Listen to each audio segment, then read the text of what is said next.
This Alienware review is brought to you today by Kiwi Reviews. This Dell Alienware laptop 17-inch was deployed on June the 19th, 2013. I like to think of it as more born on 2013, June 19th, being an alien, but deployed is the way that they want to call it, and that's what the label says on the bottom.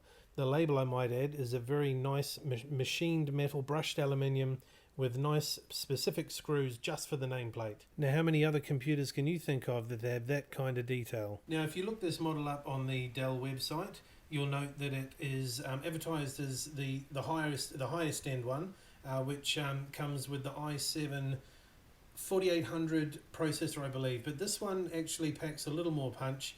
It comes provided with the 4930MX. It's got NVIDIA GeForce GTX 780M. That's got 4 gigabytes of GDDR5. Audio is provided by Klipsch, which, if you know anything about audio, it's pretty darn good. And it's also got fitted 16 gig of DDR3 main RAM memory running at 1600 megahertz.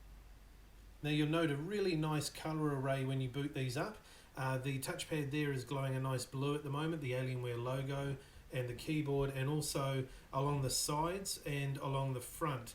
Now, just on the side here, it's in green. On the back, it is following the multicolour trend.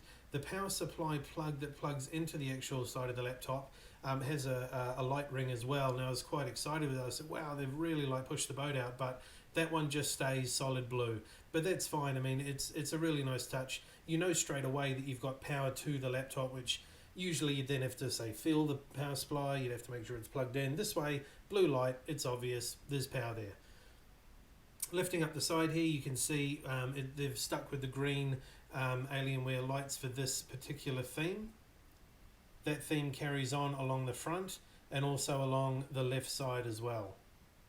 Now, running a few speed tests on this, I didn't run any sort of CPU benchmarking or anything like that. I just used it for real world use. I found that doing things like playing games turned everything up to absolutely the fullest resolution that I could possible. I didn't see any drop frames. It wasn't stuttering. It wasn't jerking around at all. It was running really well. And I also wanted to test out just basic usage, like things like opening YouTube, running multiple YouTube windows at once. And as you'll see later on, it doesn't skip a beat. I opened 3 or 4 windows and they all cache up and start playing individually really quickly and really well. I'm pretty bad at this game. I haven't worked out how to turn left or right, so all I can do is strafe left and move forward, strafe left, go back and jump.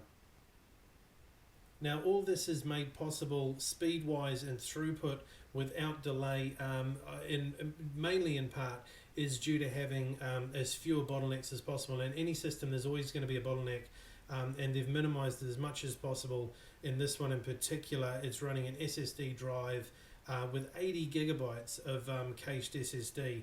Now, that's huge. SSD is basically solid state technology. There's no platters, there's no spin up, there's nothing, there's no delay, ideally. And as you can see in the video here, this dude's doing some geocaching. It looks like it's video fit in there, but it's not. It is running on the laptop. I just maximized it there, and it looked really good and really flawless. Can't really fault the video because, of course, I asked it to play in 720p, but who knows what it was really uploaded in. Now, coming back to the price, people are going to buy this for one reason only, well, maybe two. One, if they've got lots of money and they just want to be a poser, or two, if they are actually a hardcore gamer and they do want to take along to LAN meetings and do gaming. That's what this is going to excel at. You're not going to get this being sold by some corporate who wants to take it on the train and check his emails on the way to work. It's simply too big and clunky for that. The power supply alone it sucks a gigantic 12.5 amps at potential full load. Now that is the biggest I've ever seen. So, I mean, yes, sure, it's heavy. It's a 17-inch. You've got a nice screen, but ideally it's horses for courses. And I would say that as what this is suited for, it does the job well. This particular model will not give you much change out of 5,000 New Zealand dollars, but you can get into the entry 17-inch Alienware laptops for around the 3250 mark. Obviously, prices will vary and options will vary also. And this was just a quick video review for you, just to see it in action, see it light up, see how it moves, get a feel for it. Head on over to kiwireviews.co.nz to check out the full written review and see what we thought of it.